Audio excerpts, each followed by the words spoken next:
안녕하세요. 네, 오늘 첫 모의고사죠.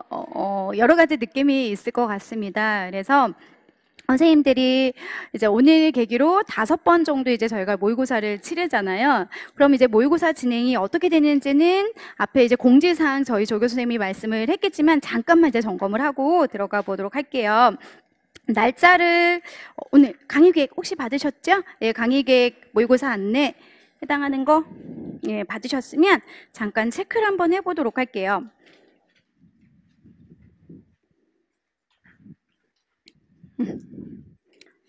자, 지금 다 피셨나요? 예, 피셨으면 중간 부분에 강의 일정표가 나와요. 그래서 오늘 8월 31일 토요일 날 이제 개강을 한 거고요. 그리고 격주로 수업을 하는데 저희가 추석 연휴가 있다 보니까 그 주는 수업을 하지 않고 그래서 8월 30일, 9월 21일, 10월 5일, 10월 19일, 11월 2일 하고요. 특강은 아마 11월 2일 날 다 끝나고 그 주 한 일주일밖에 안 남았잖아요. 그럼 월요일 정도에 저희가 특강을 한 번 더 추가적으로 해서 그냥 총 정리하는 식으로 한번 내용 정리해 드리려고 해요. 그래서 꼭 5번 플러스 특강으로 선생님들이 일정을 잡으시면 되고요.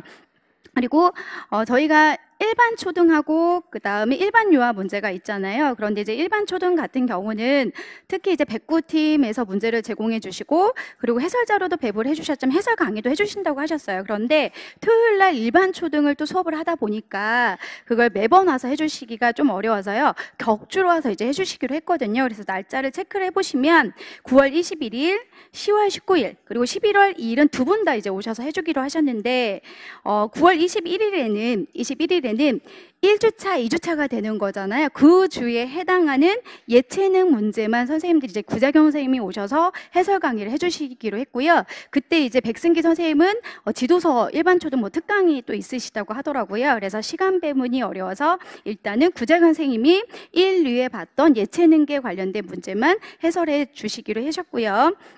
그 다음에 10월 19일에서는 그럼 좀 밀리긴 하지만 주요 교과 해설을 또 백승기 선생님이 19일 날 해주시기로 했고 그럼 마지막은 나머지들 그래서 두 분 다 오셔서 주요 교과 하지 못했던 것들 아니면 예체능 하지 못했던 것들을 11월 2일 날 이제 해설 강의를 해주시기로 하셨습니다. 그래서 시간은 2시 반부터 3시 반 정도 이제 1시간 정도로 일반 초등 내용을 그 해당하는 주에만 먼저 시작을 하도록 할 거고요. 그럼 유특은 시간이 남잖아요. 그래서 유특은 그 시간에 401호로 올라가셔서 그때는 제가 유특 문제만 이제 해설 강의를 따로 해줄 거거든요. 그래서 유특도 투특이든 상관없이 3번 정도 해당하는 날에는 2시 반부터 3시 반까지 일반 교과 그리고 유특에 관련된 교과를 따로 해설하는 것으로 격하시면 될 것 같습니다. 아시겠죠? 그래서 오늘 강의는 일반 초등 그리고 이제 일반 유아는 각각 답만 불러드리는 식으로 진행을 하도록 할 거고 유특도 이제 해설 강의를 따로 해주기 때문에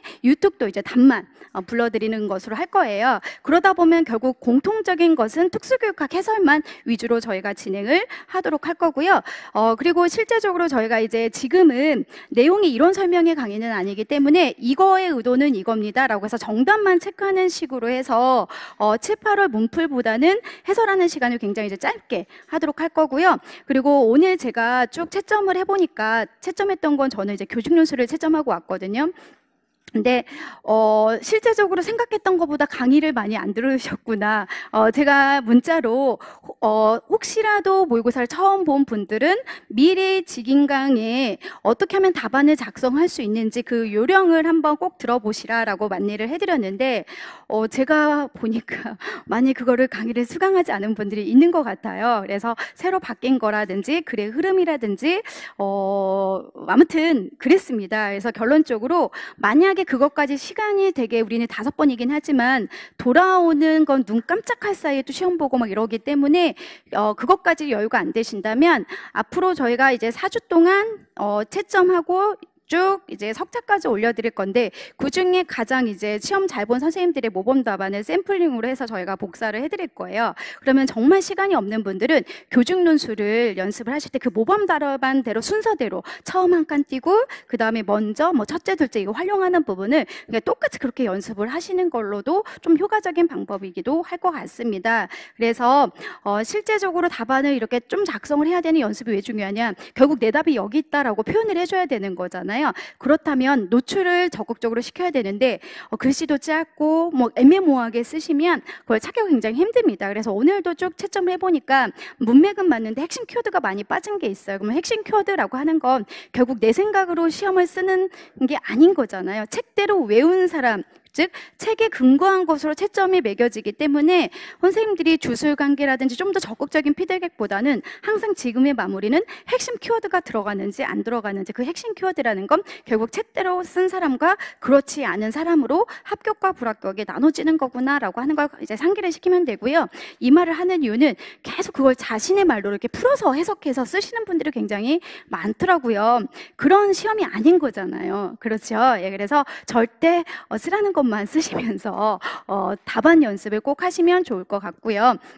그리고 오늘 답안지를 실제 시험처럼 이제 작성을 하셨을 건데 이것을 제가 보니까 문항 번호가 따로 적혀져 있지는 않더라고요. 그래서 가로로 되어 있는데 오늘 이제 혹시 채점에서 선생님들 자신이 실제 시험을 본 분들은 1번, 2번, 3번, 4번 문항 번호가 이렇게 되어 있거든요. 근데 세로로 1번, 2번, 3번, 4번 이렇게 쓰신 분들은 2, 3번이 바뀐 거거든요.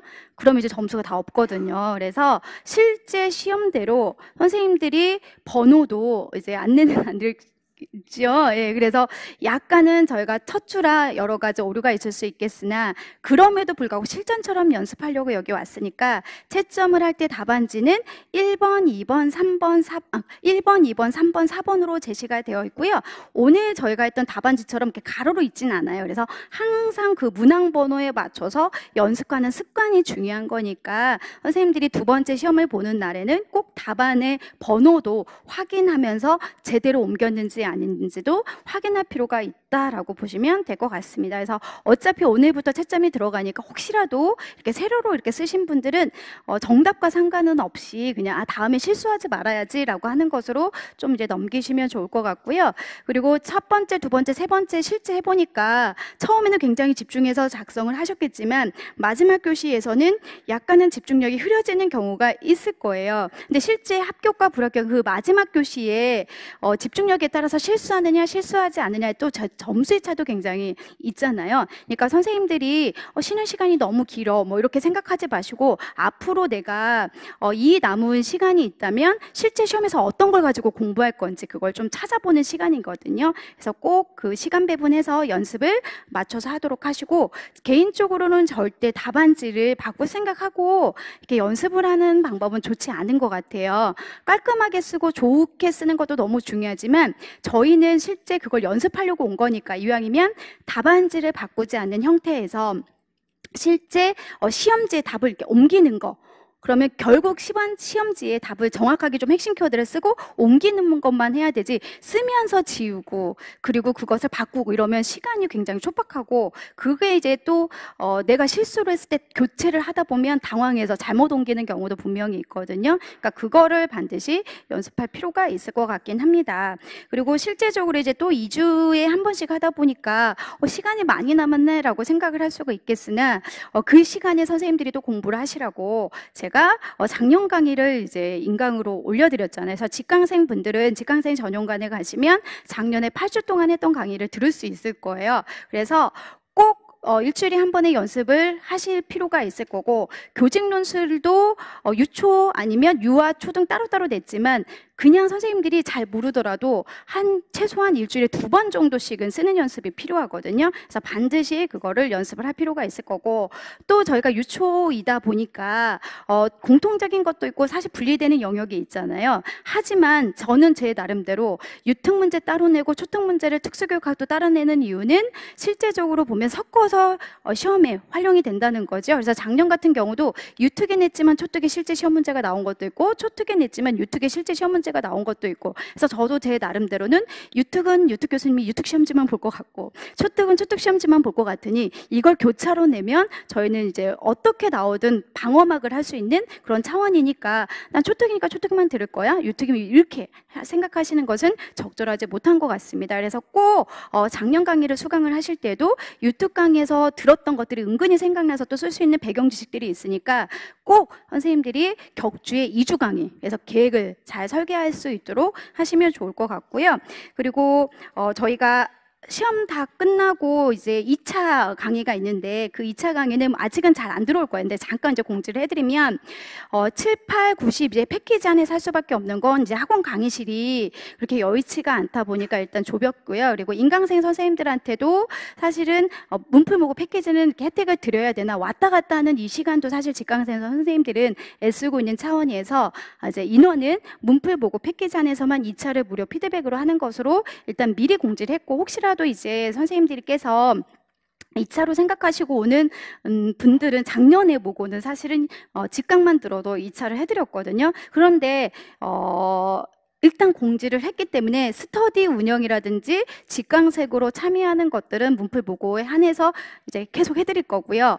그리고 이제 모고만 수강하신 분들은 그래도 2차 특강, 합격자 특강이 이제 합격자분들이 오셔서 특강도 해주시고 하실 거거든요. 그래서 그런 특강 같은 거는 다 혜택이 있으니까 그런 거 이제 또 따로 걱정하지 않고 2차의 방향은 설계할 수 있도록 도움은 당연히 드릴 겁니다. 그러니까 그거를 이제 생각하지 마시고요. 결국 1차를 고득점으로 일단은 지금 이 시기에는 합격하는 게 합격의 비결이구나라고 하는 것만 기억하시면 좋을 것 같습니다. 예, 그리고 이제 필요한 부분은 제가 하면서 해드리는 게 더 좋을 것 같아요. 아시겠죠? 예, 빨리 해설 강의 들어가는 게 좋을 것 같습니다. 자, 오늘 초등부터 할 거고요. 5번이다 보니까 부득이하게 저희가 초특이 좀 더 양이 많아서 이제 왜냐면 유특은 거의 일반 유아랑 50대 50 비중으로 이제 출제를 하다 보니까 초특 먼저 해설을 해드리고 나머지 이제 유특 이렇게 이번 주는 나가도록 할게요. 그리고 이제 교직 연술도 각각 이제 출제를 했는데 제가 생각했던 대로 틀렸던 부분들은 역시 많이 틀렸더군요. 자, 교직 연술 이제 들어가 보도록 할 거고요. 실제적으로 이제 교직 연술 보면 많이 익숙한 것들이 있을 거예요. 그런데 앞뒤 문맥을 정확하게 읽지 않는 분들은 이제 어떤 식으로 또 실수를 했는 것까지 잠깐씩 말씀드리면서 들어가도록 할게요. 일단 문제에서는 기능평가의 직접 관찰 방법 중 2가지를 쓰고라고 하는 것으로 명칭을 했기 때문에 선생님들이 직접 관찰이라고 하는 것이 있긴 하다. 그럼 우리가 일반적으로 말하는 직접 관찰이라고 하는 것은 뭐 빈도기록법이라든지 아니면 선생님들이 뭐 쓰셨던 분들 보니까 빈도기록법 아니면 간격기록법 뭐 이렇게 쓰신 분들도 있어요. 그런데 이제 그게 틀렸다는 게 아니라 우리가 단서가 붙여져 있었거든요.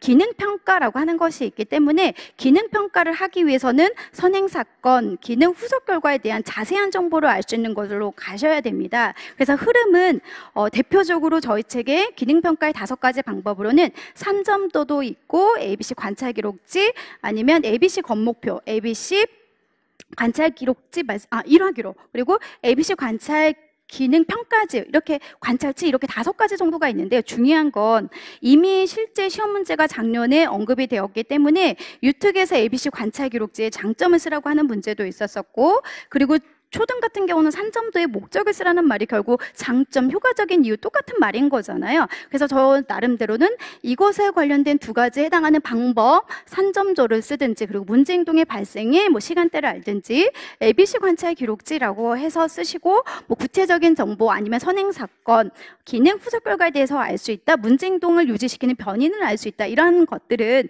다 기출 문제이기 때문에 이거 정확하게 해서 점수를 얻어라라고 하는 의도로 해드렸거든요. 그런데 실수하신 분들은 이런 걸 또 보지 않고 직접 관찰을 섞어서 쓰신 분들도 있더라고요. 그래서 면담, 체크리스트 이건 간접평가인 거잖아요. 그래서 그냥 기능평가 방법들이라고 착각을 하신 것 같아요. 그런 분들은 정확하게 문제를 내가 실수했는지 안 했는지를 점검할 필요가 있을 것 같습니다. 그래서 오답의 종류를 보면 간접평가로 섞어서 쓰신 분들도 있었었고 그냥 이거 상관없이 직접 관찰 방법이라고 한다면 빈도기록법 아니면 간격기록법 이렇게 쓰신 분들은 다 실수하신 거다라고 보시면 되겠습니다. 그래서 이제 내용으로 이제 한번 가보면 여기와 관련된 거 한번 가보도록 할게요. 어머니 말씀을 들어보니 어느 한 가지 이유가 아니라 가족관계, 또래관계, 사회적 관계에 연결되는 환경적인 맥락과 있다라고 하는 것이 있어요. 이 지문은 공부하신 분들은 유특에 똑같이 나온 거지. 유특에서는 개념적 모델, 이론적 관점과 같이 쓰는 문제였었거든요. 그래서 심리 역동적 모델이라고 하는 것과 생태학적인 모델이라고 쓰는 단답형 서술형 문제가 있었었어요. 그 중에 이제 저는 환경적인 것과 관련된 생태학적인 모델을 그대로 이제 활용을 한 거고요. 그리고 거기서 보면 현수가 보이는 행동의 원인과 의도를 파악하기 위해서 여기가 이제 가로가 있었거든요. 그래서 기능평가를 쓰는 게 실제 기출문제였었습니다. 그리고 이제 그거를 자세히 본 분들은 그런 기능평가를 해보면 좋겠어요. 일을 하기 위해서 관찰할 수 있는 다양한